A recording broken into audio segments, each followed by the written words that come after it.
कालीप्रिय गदाधर रामकृष्ण धर्मरक्षका धर्मस्वरूपा धर्मरक्षका धर्मस्वरूपा शारदा मनोहर शांतिदायक शारदा मनोहर शांतिदायक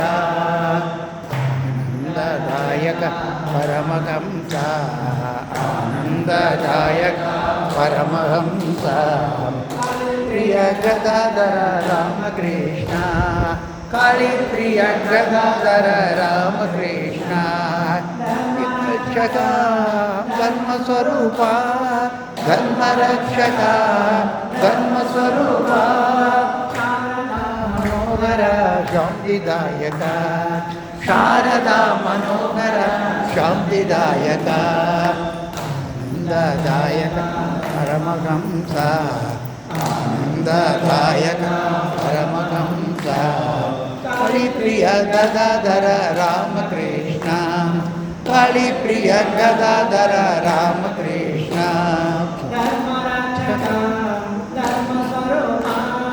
धर्मरक्षका धर्मस्वरूपा मनोहर शांतिदायक शारदा मनोहर शांतिदायक शारदा मनोहर शांतिदायक शारदा मनोहर शांतिदायक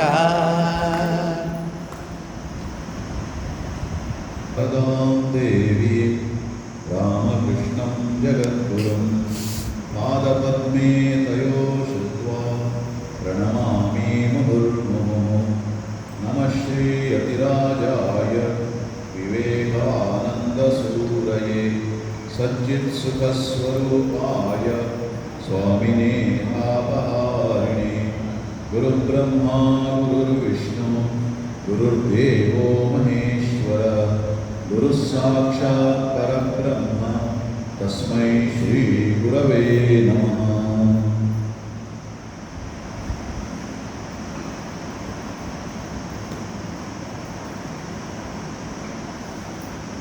అందరికీ నమస్కారం.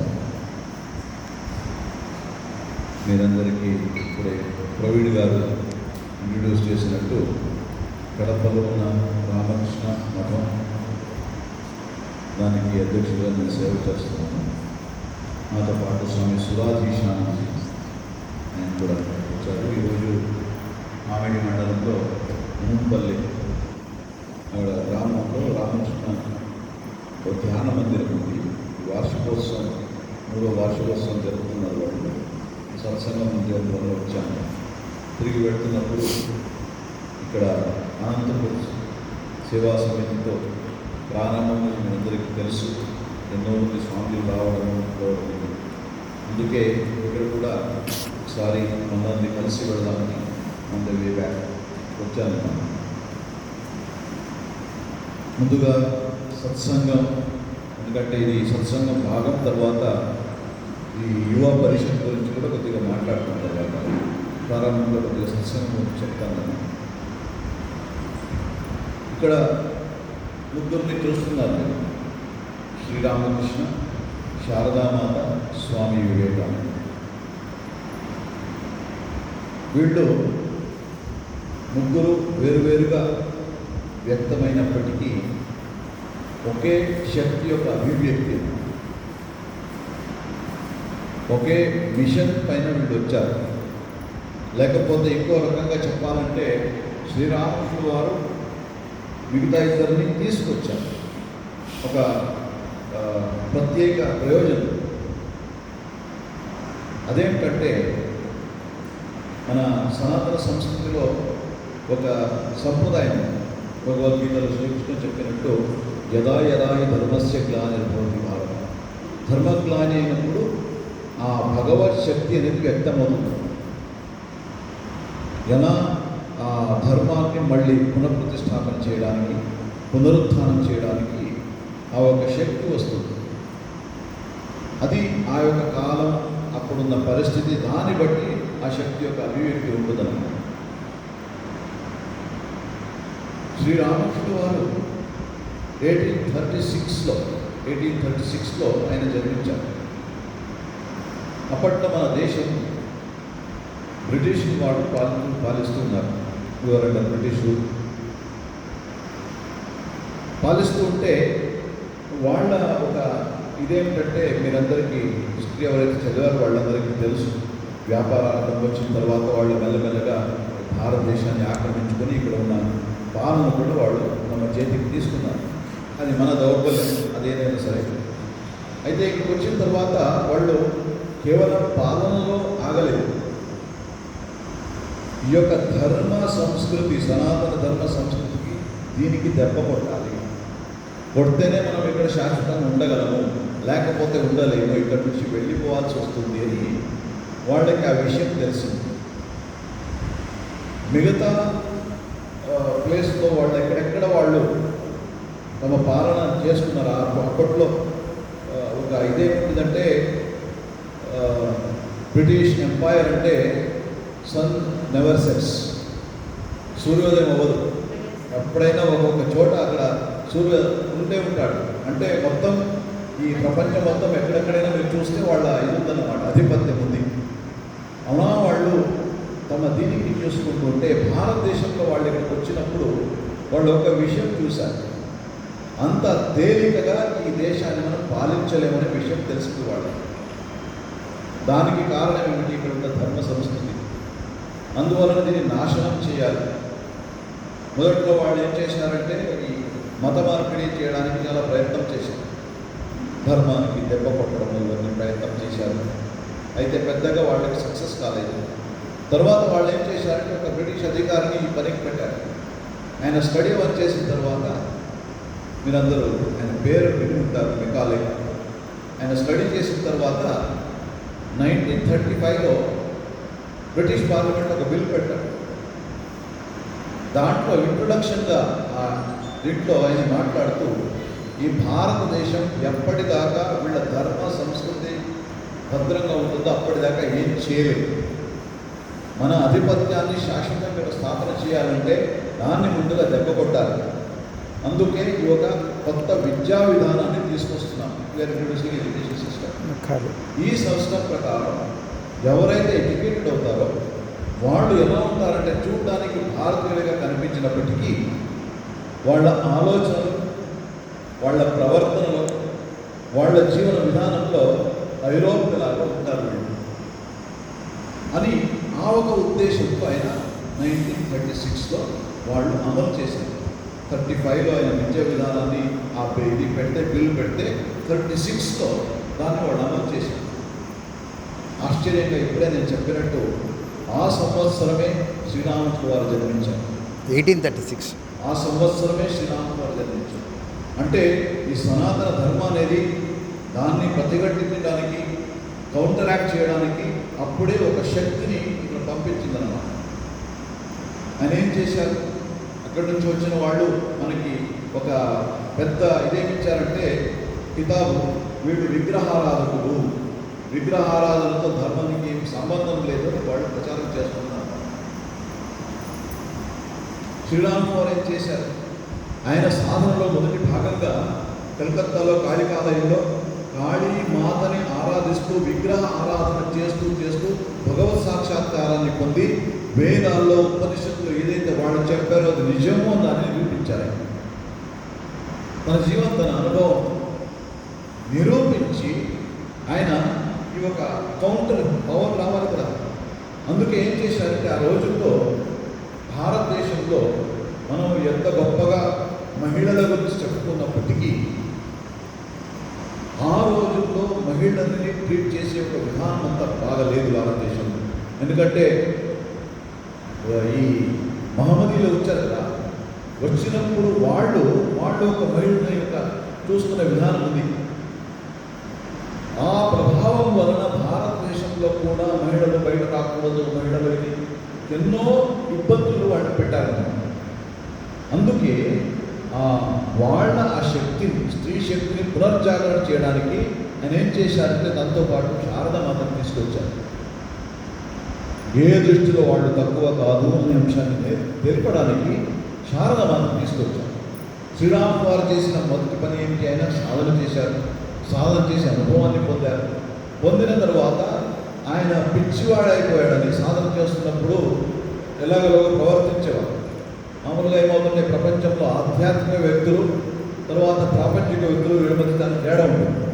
ఆధ్యాత్మిక ప్రవర్తన చూసి ఈ ప్రాపంచికులు ఏమంటారు? వాళ్ళు పిచ్చివాడు అంటారు. ప్రాపంచికులు చేసుకుని వీళ్ళకి పిచ్చి పట్టిందని ఆధ్యాత్మిక చెప్పుకుంటూ ఉంటారు. అందుకే ఆయన గురించి శ్రీరాములు వారి గురించి ఆయన పిచ్చివాడిపోయాడని నేను చెప్తూ ఉంటే అప్పుడు 5 ఏళ్ల బాలిక ఆ శారదమాతని శ్రీరాములు వారి పెళ్ళి, ఆయనకి 23 ఏళ్ళు వయసు పెళ్ళి అవుతుంది. పెళ్ళి అయిన తర్వాత కొన్ని సంవత్సరాలు ఆమె ఊర్లోనే ఉంటుంది, తన ఊర్లోనే. తర్వాత ఈ మధ్యలో ఖబర్ వస్తుంది శ్రీరాములు వారు పిచ్చివాడు అయిపోయారని. ఆయన సేవ చేయాలని ఆమె కలకత్తాకు వస్తుంది, దక్షిణేశ్వర కాళికాలయం.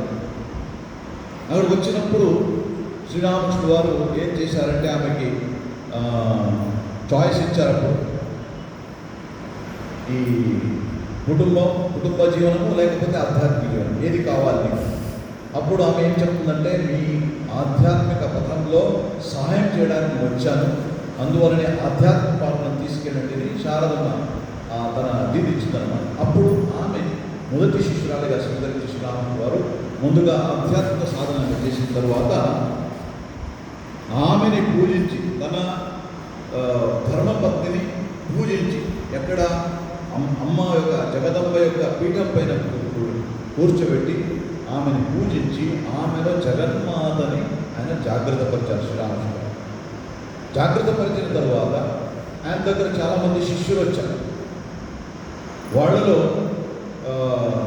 వాళ్ళకి మార్గదర్శనం ఇవ్వడానికి శారదమాత ఎంతో ఇచ్చేసింది. తరువాత ఈ మధ్యలో ఎంతోమంది యువకులు, భక్తులతో పాటు యువకులు కూడా శ్రీరాములు వారి వైపు ఆకర్షితులయ్యారు. ఎందుకంటే ఆయనలో ఉన్న ఒక ఆధ్యాత్మిక శక్తి, ఆయనలో ఉన్న ఒక సరళత, తరువాత ఆయనలో ఉన్న ఒక ప్రేమ. ఎవరినైనా సరే ఆయన ఎంతగా ప్రేమించేవారంటే శ్రీరాములు వారు ఆ దాని వల్ల ఆకర్షితులై వాళ్ళలో ముఖ్యంగా నరేంద్రనాథ్ దత్త ఆ రోజుల్లో కాలేజీ విద్యార్థి ఆయన భారత తత్వశాస్త్రము, రామాయణ, మహాభారత, ఉపనిషత్తు చదివాడు.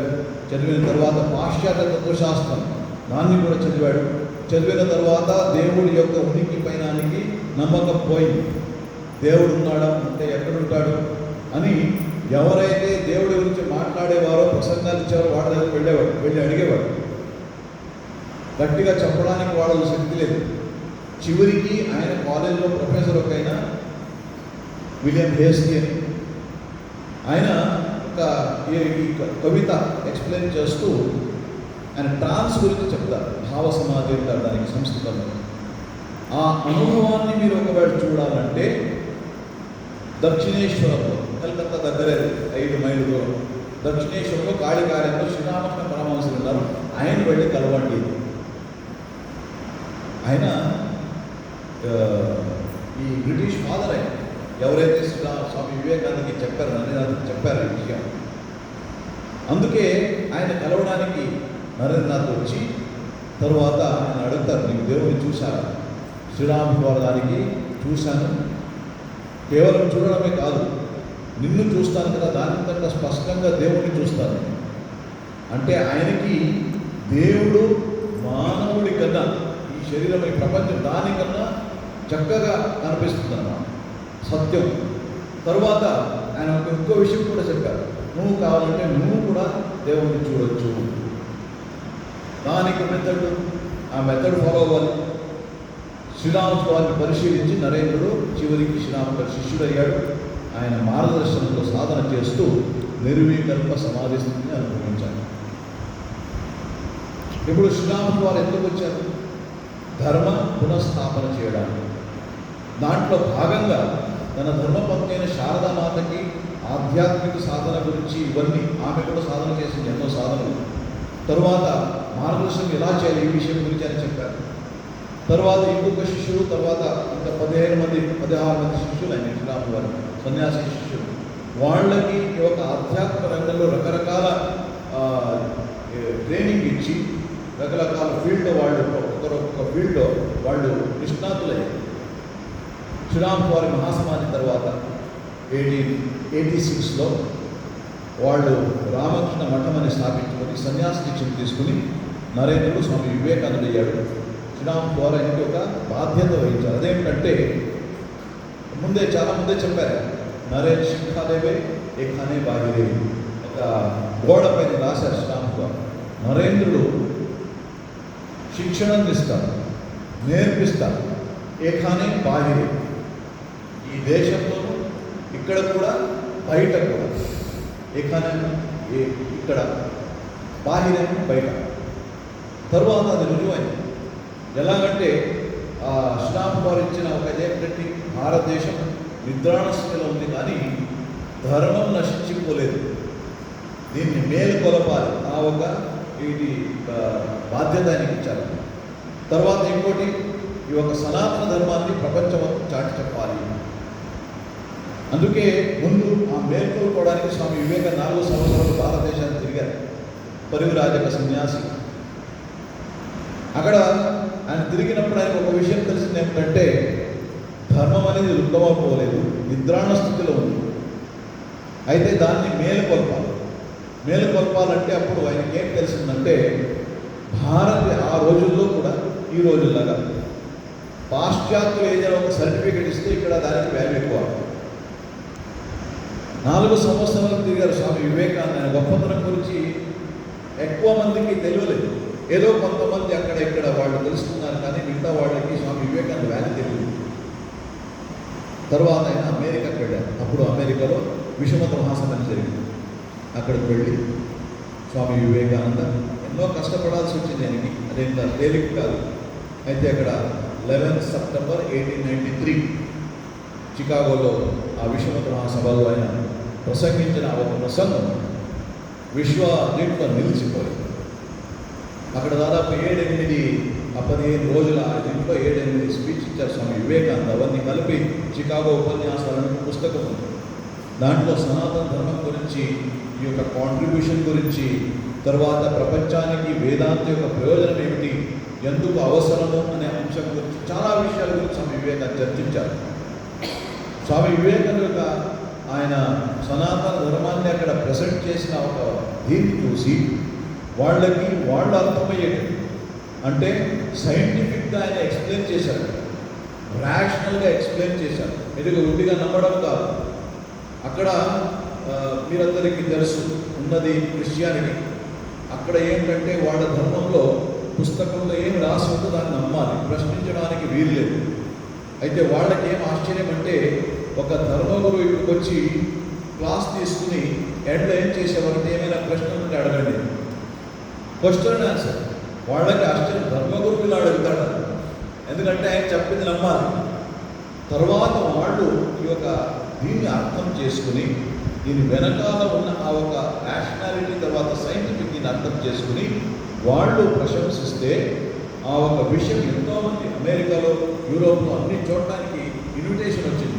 మా దగ్గర రండి, మా ఊరికి రండి. స్వామి వివేకానంద 4 సంవత్సరాలు తిరిగారు. తిరిగి ప్రసంగించి తర్వాత ఆయన భారతదేశానికి వచ్చారు. ఆయనకి ఎన్నో భారతదేశానికి తిరిగి వస్తే అప్పట్లో ఏమైందంటే, ఈ 4 సంవత్సరాల మొదటి నుంచి న్యూస్ పేపర్లో ఈ న్యూస్ వస్తుంటే, ఒక సన్యాసి అక్కడికి వెళ్ళాడు, మన సనాతన ధర్మం గురించి ఎంతో చాలా గొప్పగా ఆయన చెప్పారు.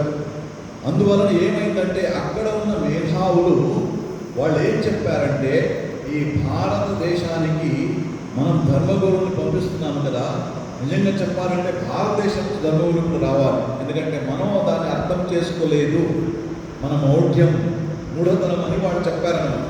భారతదేశం గురించి మనం తెలుసుకోలేదు, అక్కడి నుంచే నిజంగా రావాలి ఇక్కడికి అని మేధావులు చెప్పాడు. అక్కడ మేధావులు ఈ విషయం భారతదేశానికి వస్తే స్వామి వివేకానంద చూడడానికి ఎంతోమంది వచ్చారు. ఆయన 1897లో ముందుగా కొలంబోలో ఆయన దిగారు స్వామి వివేకానంద. అక్కడ నుంచి రకరకాల చోట్ల, అక్కడ నుంచి ఆయన రామేశ్వరంకి వచ్చారు, తర్వాత మధురై, అక్కడ నుంచి చెన్నై, అక్కడ నుంచి కల్కటా, అక్కడ నుంచి కరాచీ, ఇలాంటి ఎన్నో దీంట్లో ఆయన స్వామి వివేకానంద తిరిగారు. ఆ పుస్తకాల ప్రసంగాలు, లెక్చర్స్ కోలంబోటోలను, ఆ ప్రసంగాలు ఎంత ఒక దీంతో ఉందంటే, అప్పట్లో మన భారతదేశం పరిస్థితి ఏమిటి, యువకులు విద్యావంతులు, వాళ్ళందరూ మొత్తం బ్రిటిషులు అంటే వాళ్ళు చాలా గ్రేట్ అని ఆ ఒక విషయం చెప్పుకున్నాం అన్నమాట. ఇంకేం కాదు, వాళ్ళు గ్రేట్, ఎందుకంటే వాళ్ళు మనల్ని పాలిస్తున్నారు. ఎందుకంటే ఎక్కడ శక్తి ఉందో దాన్ని గౌరవిస్తారు. ఇక్కడ ఈ ప్రపంచమే అలాగే. మనం ఏం చేయలేకపోయాం కనుక మన ధర్మము, మన సంస్కృతి అనేది పనికిరాదని వాళ్ళు ఆ ఒక దీనికి వచ్చారు. అందుకే దీనివలన ఏమైందంటే భారతదేశంలో భారతవాసుల్లో ఆత్మవిశ్వాసాన్ని కోల్పోయి మనపైన మనకి నమ్మకం లేదు. స్వామి వివేకానంద ఒక మాట చెప్తారు, ఏ రోజైతే నీ పూర్వజుల గురించి నీకు గౌరవం పోతుందో అప్పుడు నీ వ్యక్తిత్వమే నశించిపోతుంది. ఆ పరిస్థితి జరిగింది అప్పుడు. అయితే స్వామి వివేకానంద తిరిగి వచ్చిన తర్వాత ఆయన భారతీయ విద్యావంత యువకులకు ఆయన ఒక ఇది ఇచ్చారు. Swami Vivekananda all powers are within you can do anything and everything, ఏమైనా సాధించవచ్చు అనే అంశాన్ని వాళ్ళ లోపల నింపారన్నమాట.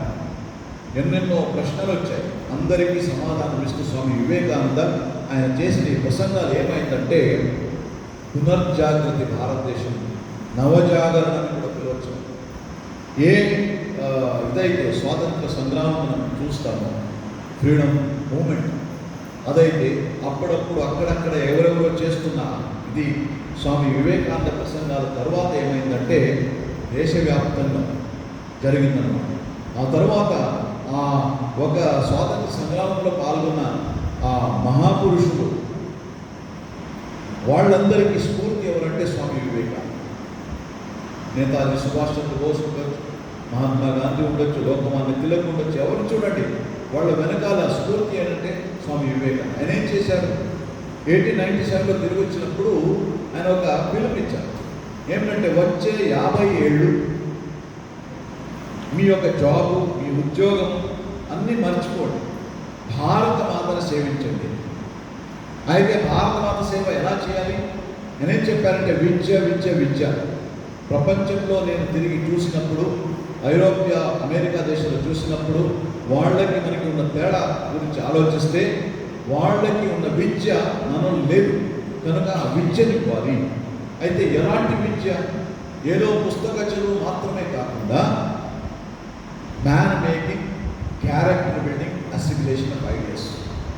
అసిమిలేషన్ ఆఫ్ ఐడియాస్ అది కావాలి. అది ఎలాంటిది? మ్యాన్ మేకింగ్, పురుషత్వాన్ని, మానవత్వాన్ని మనల్లో నింపే ఆ ఒక ఇది కావాలి. పౌరుషం కావాలి, ఆ నింపే ఒక ఇది కావాలి. క్యారెక్టర్ బిల్డింగ్, మనలో శీల నిర్మాణం చేసే అలాంటి విద్య మనకి కావాలి అని స్వామి వివేకానంద ఆయన చెప్తే అప్పుడు ఎంతోమంది యువకులు దానికి ఫస్ట్ వాళ్ళకి ఏం తెలిసిందంటే మనకి ముందు స్వేచ్ఛ కావాలి, స్వాతంత్రం కావాలి, ఫ్రీడమ్ కావాలి. ఫ్రీడమ్ లేనిదే మనం ఏం చేయలేము. మనదే పార్లమెంట్ లేకపోతే మన దేశాన్ని ఉద్ధారణ చేయలేము. ఈ విషయం తెలిసింది వాళ్ళకి. తెలిసినందువలన మొదటిగా ఆ ఒక ఫ్రీడమ్ మూమెంట్ అది జరిగిందన్నమాట. అయితే స్వామి వివేకానంద అడిగారు 1897లో స్వామి వివేకానంద ఆయన అమెరికా వచ్చినప్పుడు ఎవరు అడిగారు, స్వామీజీ మన భారతదేశానికి స్వాతంత్రం ఎప్పుడు వస్తుంది? వచ్చే 50 ఏళ్ళు ఈ స్వాతంత్రం వస్తుంది. అయితే స్వామి వివేకానంద చెప్పారు, అయితే కండిషన్ అదేంటి? ఈ దేశాన్ని నడపడానికి అవసరమైన మంచి శీలాన్ని కలిగి ఉన్న యువకులను ముందుకు తయారు చేయండి స్వామి వివేకానంద. వాళ్ళని ముందు తయారు చేయండి. ఎందుకంటే ఫ్రీడమ్ కమ్స్ విత్ రెస్పాన్సిబిలిటీ. ఆ రెస్పాన్సిబిలిటీ లేకపోతే ఇర్రెస్పాన్సిబుల్గా మనం వ్యవహరిస్తే దేశం నాశనం అయిపోతుంది. అప్పుడే చెప్పారండి స్వామి వివేకానంద, ముందు ఆ పనిలో మీరు చేయండి, ఆ పని చేయండి. అప్పటిదాకా 50 సంవత్సరాలు వస్తుంది. అప్పటిదాకా మనకి ఈ దేశాన్ని నడపడానికి నాయకులు కావాలి. ఎలాంటి నాయకులు? శీలం కలిగి ఉండాలి, దేశం పట్ల ప్రేమ కలిగి ఉండాలి. అలాంటి ఒక వ్యక్తుల్ని తయారు చేయాలని స్వామి వివేకానంద చెప్పారు. తర్వాత 1897లో స్వామి వివేకానంద తిరిగి వచ్చిన తర్వాత చేసిన ఇంకొక పని ఏమిటంటే రామకృష్ణ మిషన్ స్థాపించారు స్వామి వివేకానంద. 1 మే 1897 రామకృష్ణ మిషన్ అనే సంస్థ. ఈ సంస్థ సన్యాసులతో నడపబడేది.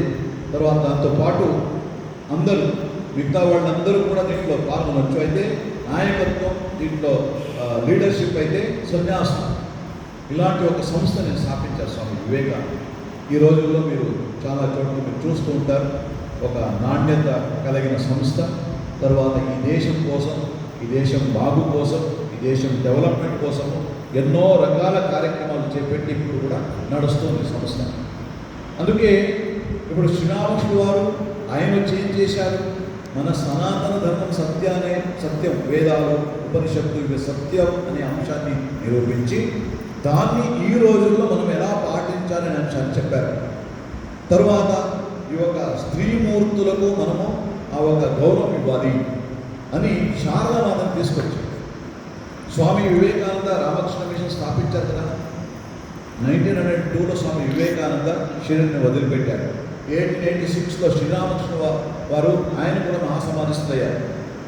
1920 దాకా శారదామాత ఉండి రామకృష్ణ మిషన్ మధ్యలో దానికి మార్గదర్శనం చేస్తూ, వేలాది మందికి ఆధ్యాత్మిక మార్గదర్శనం చేస్తూ శారదామాత ఎంతో దోహదపడింది. ఒక స్త్రీమూర్తి. మీకు చాలా ఆశ్చర్యం కలుగుతుంది. శ్రీరాముల వారి దగ్గరికి వెళ్ళినప్పుడు ఆ కాలేజ్ యువకుడు నరేంద్రనాథ్ ఎన్నెన్నో ప్రశ్నలు వేశారు. ఆయన ప్రతి ఒక్క అనుభవాన్ని సందేహించారు. అయితే శారదామాత దగ్గరికి వెళ్ళినప్పుడు ఆమె చెప్పిన ప్రతి ఒక్క మాట కూడా వేద వాక్యం ఆయన పాటించారు స్వామి వివేకానంద. అంత ఒక గౌరవాన్ని ఇచ్చారు. ఎందుకంటే శారదామాతని శ్రీరాముడు ఆ స్థాయికి తీసుకెళ్ళగలిగారు. అందుకే అక్కడ మనం ఏం చూస్తామంటే 1886లో శ్రీరాముడు వారు మహాసమాజస్థులైతే 1920 దాకా అంటే 34 ఇయర్స్ శ్రీరామకృష్ణ వారి ఆ శిష్యులు వాళ్ళందరికీ మార్గదర్శనం చేసిన వాళ్ళు శారదమ్మ. ఆమెకి కూడా చదువు లేదు. అయితే ఆమె ఇచ్చిన ఆ రోజులు ఇచ్చిన కొన్ని తీర్మానం ఆర్గనైజేషన్ గురించి మీకు తెలుసు కదా. మోడర్న్ ఎంతో విద్య కలిగిన ఆ యూనివర్సిటీ విద్య కలిగిన మెంబర్స్ అందరూ ఉన్నారు. స్వామి వివేకానంద ఉండొచ్చు, స్వామి శారదానంద ఉండొచ్చు, స్వామి రామకృష్ణానంద ఉండొచ్చు, స్వామి అభేదానంద, ఎంతో మేధావులు వీళ్ళందరూ ఉన్న ఆ రామకృష్ణ మిషన్ సంస్థకి ఏదైనా సమస్య వచ్చినప్పుడు మార్గదర్శనం ఎవరు చేశారు? శారదమ్మ. అంటే ఆ ఒక స్త్రీలకు ఎలాంటి ఇది ఉంటుంది, శక్తి ఉంటుందనే అంశాన్ని శ్రీరామకృష్ణ వారు అక్కడ చూపించారన్నమాట. శారదమ్మ జీవితంలో మనం చూడగలుగుతాం. అందుకే ఈ సంస్థ ఈ మూడు నేను చెప్పాను కదా, శ్రీరామకృష్ణ వారు, శారదామాత, స్వామి వివేకానంద, మూడు వ్యక్తులైన ఒకే శక్తి యొక్క అభివ్యక్తి. అంటే ఒకే ఉద్దేశం కోసం వీళ్ళు వచ్చారు.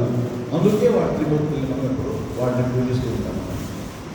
అయితే శ్రీరామకృష్ణ వారు ఆయన నేను చెప్పాను కదా, ఆధ్యాత్మిక చేతనాన్ని జాగ్రత్తపరచడానికి వచ్చారు.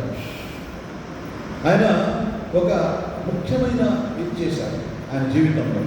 అదేమిటంటే ఆధ్యాత్మిక జీవితం అనేది మామూలుగా మనం రామాయణం, మహాభారత, తర్వాత ఈ పురాణాలు చదువుతున్నప్పుడు అక్కడ తపస్సు గురించి చూస్తూ ఉంటారు. భగవంతుడిని పొందాలంటే, భగవత్ సాక్షాత్కారం కలగాలంటే ఎంత తపస్సు చేసేవారు. కొంతమంది ఎలాంటి సంవత్సరాలు చేశారు, 100 సంవత్సరాలు తపస్సు చేసిన వాళ్ళు ఉన్నారు. అది తర్వాత నిద్ర, ఆహార ఇవన్నీ మానేసి తపస్సు చేసిన వాళ్ళు ఉన్నారు. అయితే ఇప్పట్లో ఎవరైనా చేయగలరు? ఒకవేళ చేయడానికి ప్రయత్నం చేస్తే ఎవరు కూడా సాధించలేరు. ఆ పరిస్థితి వచ్చింది. అందుకే ఈ ఒక ఆధ్యాత్మిక జీవితం అనేది అవసరం, ప్రతి ఒక్కరికి కూడా అవసరం. లౌకిక జీవం ఒక్కటే కాదు, ఆధ్యాత్మిక జీవితం కూడా అవసరం. ఎందుకంటే మానవుడికి తోడుగా దేవుడు ఉంటేనే మానవుడు శాంతిగా ఉండగలరని ఎప్పుడో మన సనాతన సంస్కృతి అనేది చెప్తూ ఉందన్నమాట. అయితే ఎలా దేవుడిని పిలవాలి? శ్రీరాముడు వారు ఏం చేశారంటే ప్రతి ఒక్క కాలానికి ఒక్కొక్క ఇది ఉంటుందన్నమాట. ఏంటి మీకు క్రమం ఉంటుంది. ఎప్పుడైతే పాతకాలంలో ఏముందంటే ఆయుర్వేదం, ఏదైనా జబ్బు వస్తే ఆయుర్వేదం మనం తీసుకున్నాం. అప్పుడు శ్రీరాముడు వారు ఆయన వచ్చినప్పుడు అప్పుడు ఒక టీ గుప్త మిక్స్చర్ అది క్వినైన్ దీంట్లో తయారు చేశారంట. ఏదైనా జ్వరం వస్తే దాన్ని తీసుకోవాలన్నమాట, మలేరియా దానికి ఆయన చెప్పేవారు. ఒక్కప్పట్లో ఇది కవిరాజు అంటే ఆయుర్వేద అది చాతులో ఉండేది. ఇప్పుడు ఏమైంది?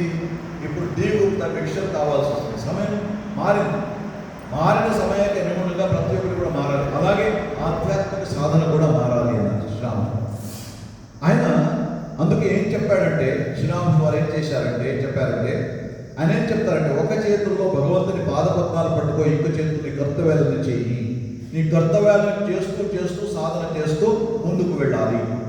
ఆధ్యాత్మిక సాధన ముఖ్యంగా దీంట్లో ఎలా చేయాలి? భగవన్నామమును సంకీర్తన చేయి, తరువాత ధ్యానం చేయి. ఇవన్నీ ఆధ్యాత్మిక శాస్త్రంలో ఏమేమి చెప్పారో వాటి అన్నింటినీ చెప్పారు శ్రీరాములు వారు. అయితే దీన్ని చేయాలంటే నీ పనులన్నీ మానేసి ఏదో అరణ్యానికి వెళ్ళి అక్కడికి వెళ్ళి చేసే అవసరం లేదు. ఎవరికైతే ఆ ఒక సదుపాయాలు ఉన్నాయో వాళ్ళు వెళ్ళొచ్చు, అలాంటి ఆపర్చునిటీ ఉన్న వెళ్ళొచ్చు, చేయవచ్చు. అయితే అప్పుడేమవుతుంది, ఒకవేళ ఆధ్యాత్మిక సాధన చేయాలంటే అరణ్యానికి వెళ్ళి అక్కడ ఏకాంతంలో తపస్సు చేయాల్సి వస్తుందంటే ఎంతమంది చేయగలరు? మిగతా వాళ్ళ గతి ఏంటి? అందుకే శ్రీరామ్ గారు చెప్పారంటే, ఎక్కడుంటావు అక్కడే ఉంటూ నువ్వు భగవన్ నామగుణ సంకీర్తన చేస్తూ నీ కర్తవ్యాలను చేస్తూ ముందుకు వెళ్ళాలి. అయితే ఈ కర్తవ్యాలను చేసే విధానం ఏమిటి? స్వామి వివేకానందానికి చక్కగా వివరించారు. శివజ్ఞానే జీవసేవ, మానవ సేవే మాధవ సేవ. ప్రతి ఒక్క మనిషిని కూడా దేవుడు ఉన్నాడు. శాస్త్రంలో చెప్పబడి ఉంది, ఈశ్వర సర్వభూతానాం హృదయేషు తిష్టతి. చాలా చక్కగా శ్రీకృష్ణుడే చెప్పాడు. Each soul is potential divine అంటారు స్వామి వివేకానంద. అందుకే ఆ దైవత్వం అనేది ప్రతి ఒక్కరి ఉంది.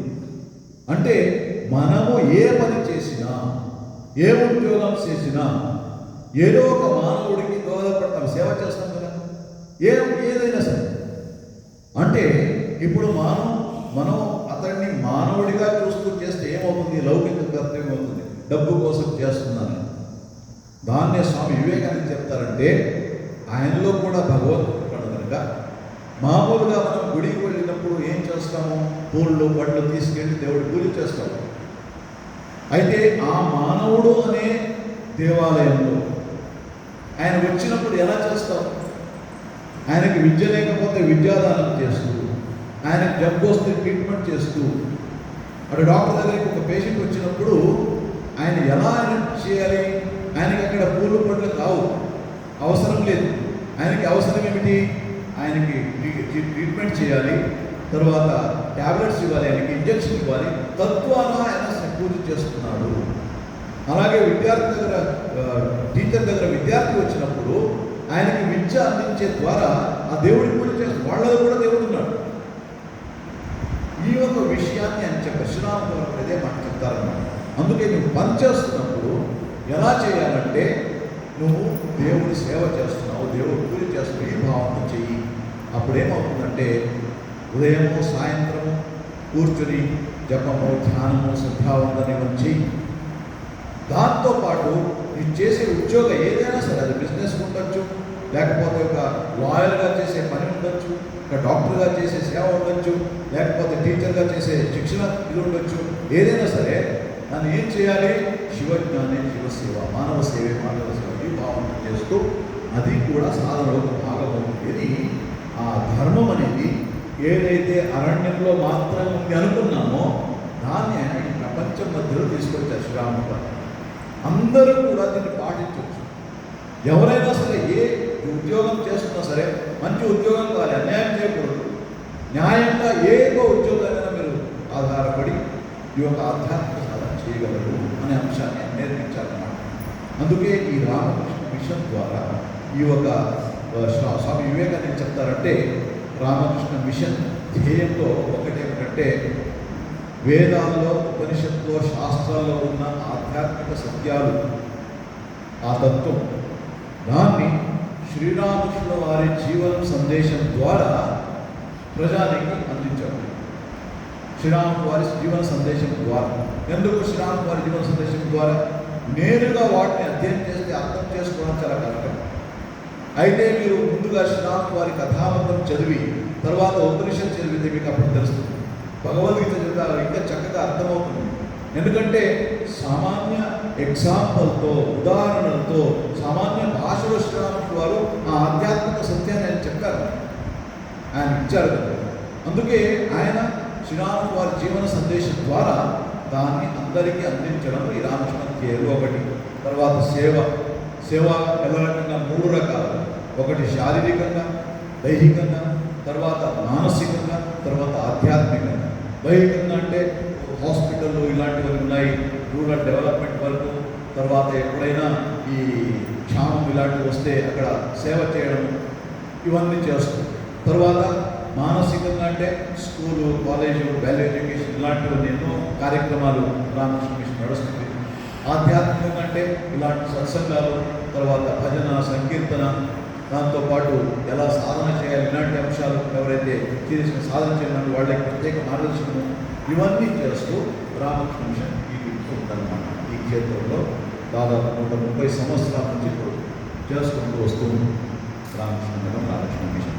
అందువల్లనే ఈ దీన్ని సరిగా అర్థం చేసుకోవాలంటే యువకులైతే ముందుగా స్వామి వివేకానంద పుస్తకాలు చదవాలి. ఎందుకంటే ఈ వయస్సులో శ్రీరాముడి వారిని అర్థం చేసుకునే ఆ స్థాయికి మీరు వెళ్ళలేదు. ముందు స్వామి వివేకానంద, తర్వాత ఆయన ద్వారా శ్రీరాముడు. శారదమ్మని అర్థం చేసుకోవాలంటే ఇంకా కష్టం. ఎందుకంటే ఆమె జీవితం చూస్తే సామాన్య గృహిణిగా కనపడతారు. కుటుంబ పరివారస్తులు అందరూ ఉన్నారు, వాళ్ళ మధ్య ఎంతో గొడవలు జరుగుతూ ఉంటాయి. పిచ్చి వాళ్ళు ఉన్నారు, 50% ట్రాక్, 100% ట్రాక్, ఇలాంటి వాళ్ళందరూ ఉన్నారన్నమాట. ఆమె పరివారం ఎవరిని కూడా తిరస్కరించలేదు, అందరిపైన ప్రేమ చూపిస్తూ శారదమ్మ ఆ జీవించి మనకి చూపించాలి. అక్కడ కూడా ఆనందంతో ఉండొచ్చు, భగవద్ ఆనందాన్ని పొందొచ్చు. అది ఒకటే కాదు, అందరికీ అందించవచ్చు. దాన్ని శారదమ్మ చూపించింది. దాన్ని ఎంతో మందికి మనం అక్కడ ఇంకొక చోట భక్తులు వచ్చేవారు, ఆధ్యాత్మిక సాధన చేయాలి, మానసం చేయాలి. వాళ్ళు వస్తే శారదమ్మని జగన్మాతగా వాళ్ళు పూజించేవారు. ఇంట్లో ఉన్న వాళ్ళకి ఏమిటి, నా పరివారిది, వాళ్ళు భక్తులు వస్తారు కదా, వాళ్ళు ఇచ్చే డబ్బులు నాకెంత వస్తుంది వాళ్ళకి ఆ క్యాలిక్యులేషన్. వీళ్ళకి ఏమిటి, అమ్మ కృప అయితే చాలు, అమ్మ దర్శనం అయితే చాలు నాకు. ఈ భక్తులు ఇలాంటి వాళ్ళ మధ్యలో శారదమ్మ వీళ్ళకి ఆధ్యాత్మిక మానసం చేస్తూ, వాళ్ళకి కూడా వాళ్ళ స్థాయికి ఎలా సేవా చేయడం చేస్తూ, అంటే ఈ కుటుంబంలో ఉంటూ కూడా ఎలా ఆధ్యాత్మికం ఉండొచ్చని చూడడానికి శ్రీరాములు చెప్పారు కదా, ఉండొచ్చని. దాన్ని చూడాలంటే నీకు ఎగ్జాంపుల్ కావాలంటే, మోడల్ కావాలంటే శారదమ్మ చెప్తారు. అదే అంశాన్ని ఒక ర్యాషనల్గా అర్థం చేసుకోవాలంటే శ్రీరాములు ఏం చెప్పారు, స్వామి వివేకానంద చెప్పారు. ఆయన జీవనం సందేశం చదవాలి, అప్పుడు అర్థమవుతుంది.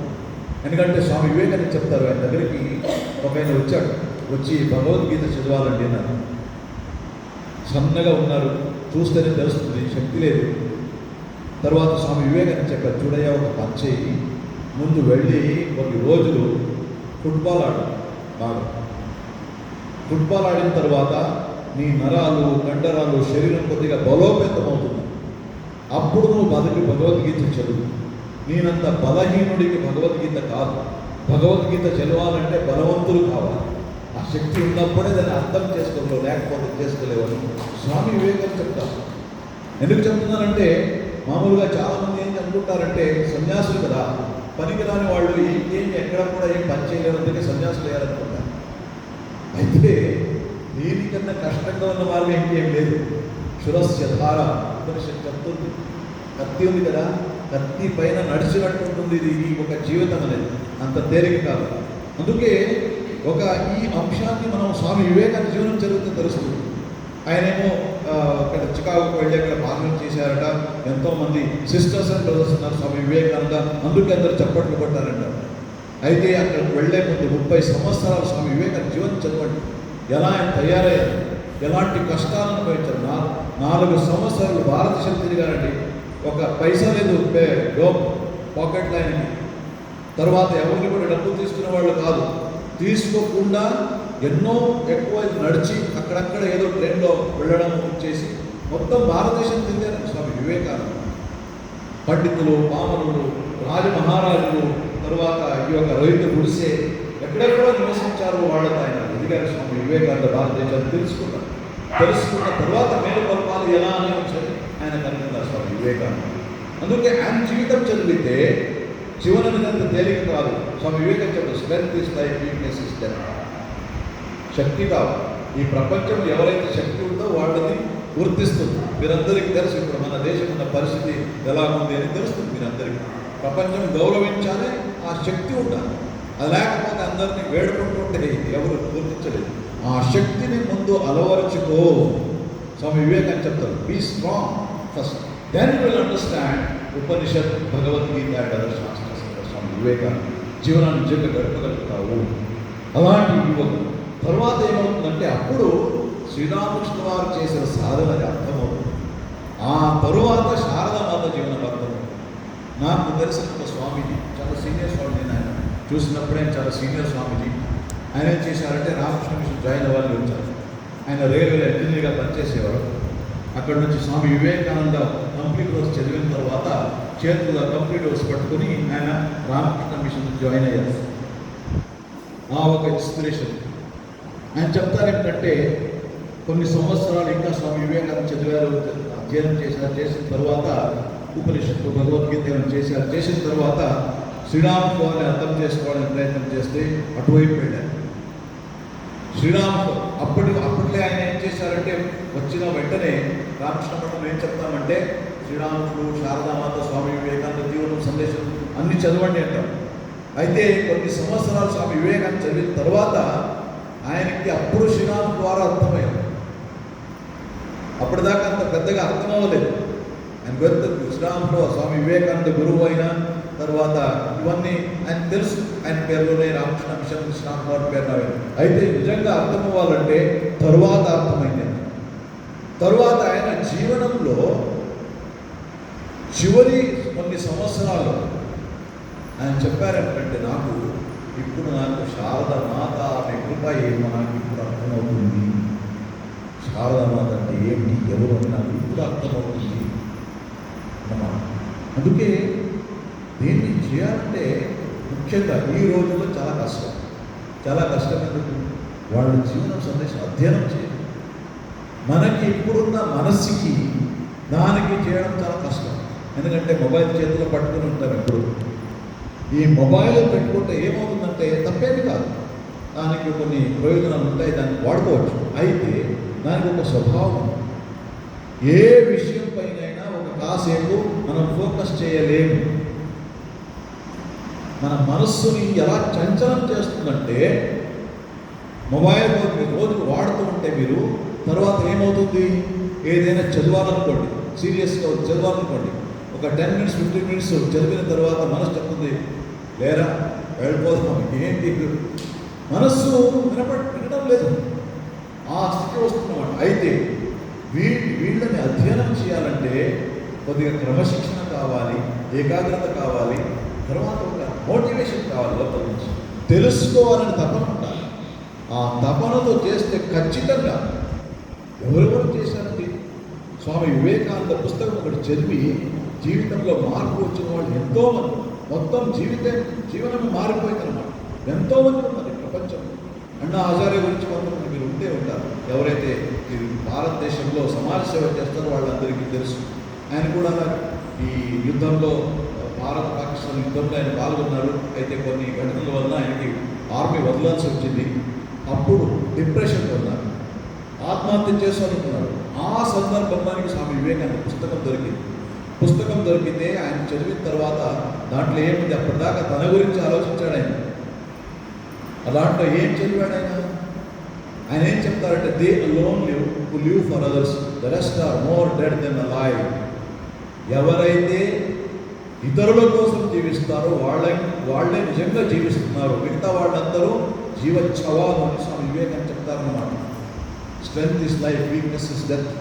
ఇవన్నీ దేశ సేవ చేయండి, ఈ ఎన్నో అంశాలను చదివిన తర్వాత ఆయన ఆత్మహత్య ఆలోచనని వదిలిపెట్టేసి తన సొంత ఊరికి వెళ్ళి అక్కడ ఆయన ఏం చేశారంటే లోకల మధ్య ఇది ప్రారంభించారు, ఒక క్రాంతి. ఆ క్రాంతి ఏమిటి, రైతులు పొలాన్ని ఎలా ఉంచాలి, ఎలా మోడర్న్ టెక్నాలజీ అవలంబించాలి, తర్వాత రెయిన్ వాటర్ హార్వెస్టింగ్ ఎలా చేయాలి, దాంతోపాటు ఆవులు, తర్వాత కృషి, దానికి ఏ సంబంధం ఉంది, ఎలా ఇవన్నీ ఇంటిగ్రేటెడ్ ఇది చేయాలి, తర్వాత ఈ అగ్రికల్చర్ అనేది ఎలా ప్రాఫిటబుల్ అని తెలిపించారు.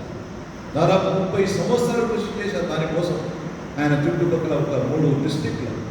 ఆ తర్వాత 2009లో హైదరాబాద్లో, అప్పుడు ఆయన ఈ దీనికి రాలేదు, ఫైట్ అగేన్స్ట్ కరప్షన్ ఉంది కదా ఆ మూమెంట్, అక్కడ రాలేదు.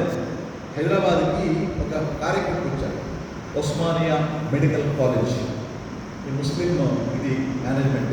అక్కడ స్వామి వివేకానంద విగ్రహాలు పెట్టారు. అక్కడ మెడికల్ స్టూడెంట్స్ అందరూ రామకృష్ణ మఠంకి వచ్చేవారు. వాళ్ళు ఎంతో మంచి మంచి కార్యక్రమాలు చేస్తారు కనుక వాళ్ళకు కూడా ఇదైంది, అర్థమైంది. అందుకే స్వామి వివేకానంద బొమ్మ పెట్టారు స్టేట్. దాన్ని ఇనాగరేషన్ కోసం, అన్వేలింగ్ కోసము సన్యాసులు పిలిస్తే ముస్లిం మేనేజ్మెంట్ ఒప్పుకోలేదు కనుక అన్నా హజారే పిలిచారు. అన్నా హజారే స్టేజ్ పైన నిలబడి ఆ రోజు స్వామి వివేకానంద పుస్తకం నా చేతికి రాకపోతే మీ ముందు నేను ఇక్కడ ఉండేవాడిని కాదు, ఆ రోజే నేను రైలు కింద పడి చనిపోయేవాడిని ఆయన అన్నా హజారే ఆయన చెప్పారు. నేను ఆ స్టూడెంట్స్ వచ్చి నాకు చెప్పారన్నమాట, ఎవరైతే విన్నారో దాని గురించి చెప్పారు. అలాంటి జీవితంలో మార్పు వచ్చిందంటే కొద్దిగా ఆలోచించి చూడండి. ఇంకా ఎంతోమంది ఉన్నారు, ఏదో పురుషులు ఒకటే కాదు, స్త్రీలు. ఫస్ట్ ఉమెన్ ఐపీఎస్ ఆఫీసర్ దేశంలో ఎవరు? కిరణ్ బేడి. ఆమె కూడా ఆ ఐపీఎస్ ఆఫీసర్ అవ్వాలని ఆమెకి తపన. అయితే అప్పటిదాకా ఎవరు అవ్వలేదు కదా. No lady has become IPS officer. నేను ఎలా అవ్వగలను నా మనసులో ఆలోచన వచ్చింది. తర్వాత స్వామి వివేకానంద పుస్తకం చదివినాను. తర్వాత స్వామి వివేకానంద చెప్తారు, all powers are within you, you can do anything and everything. ఇలా స్వామి వివేకానంద పుస్తకాలు చదివిన తర్వాత ఆమెలో మార్పు వచ్చింది. ఆమె ఏం చెప్పింది? స్వామి వివేకానంద చెప్తారు, you are a failure only when you do not try. If you fail in examination you not a failure. If you stop trying then you are a failure. That inspired. అప్పుడు ఆమె ఏం చెప్పిందంటే, నేను చేయలేదనుకుని నేను ప్రయత్నం చేయలేదు కదా ముందు, అందుకే నేను ప్రయత్నం చేస్తానని ఆ మనస్సులో ఆలోచన వచ్చింది. ఆమె ప్రారంభించింది. ప్రయత్నం చేస్తూ చేస్తూ ఇక్కడ స్వామి వివేకానంద చేస్తూ సాధిస్తాను నేను అనే స్థాయికి వచ్చింది. తర్వాత ఒక సంవత్సరం లోపే నేను సాధించే తీరుతాను, ఐఏఎస్ ఆఫీసర్ అయ్యి తీరుతానని ఆ ఒక మనస్థాయికి ఆమె ఎదిగిందన్నమాట. ఎవరు? కిరణ్ బేడి. అందువల్లనే ఫస్ట్ ఉమెన్ ఐఏఎస్ ఆఫీసర్. ఇలాంటి ఎంతోమంది ఉన్నారు. అందుకే ఆయన జీవనము సందేశం చదివితే ఖచ్చితంగా యువతల్లో మార్పు. మీరు ఏ స్థాయిలో ఉన్నారో అక్కడ పని ఇంకా గొప్పవాడు అవుతుంది అంటే ఎలాంటి సందేహం లేదు. స్కోప్ ఉంది, ప్రతి ఒక్కరు డెవలప్మెంట్కి స్కోప్ ఉంది. ఏ స్థాయిలో ఉంటే అక్కడి నుంచి మమ్మల్ని పైకి తీసుకెళ్లాలని స్వామి వివేకానంద సందేశం అది దోహదపడుతుంది. ఆధ్యాత్మిక జీవితం గడపాలంటే శ్రీరాముడు, ఈ జీవనంలో ఎలా జీవించాలని తెలుసుకోవాలంటే శారదమ్మ. వీళ్ళు ముగ్గురు మనకి ఇంకా మార్గదర్శనం ఉన్నారన్నమాట. అందువలనే ఈరోజు ఈ సత్సంగంలో కొన్ని విచారాలను మీరు పంచుకోవడం ఎంతో సంతోషంగా ఉంది నాకు. తరువాత నేను చెప్పాను ఇక్కడ మీకు ఈ ఒక యువ పరిషత్ గురించి కొద్దిగా నేను చెప్తాను.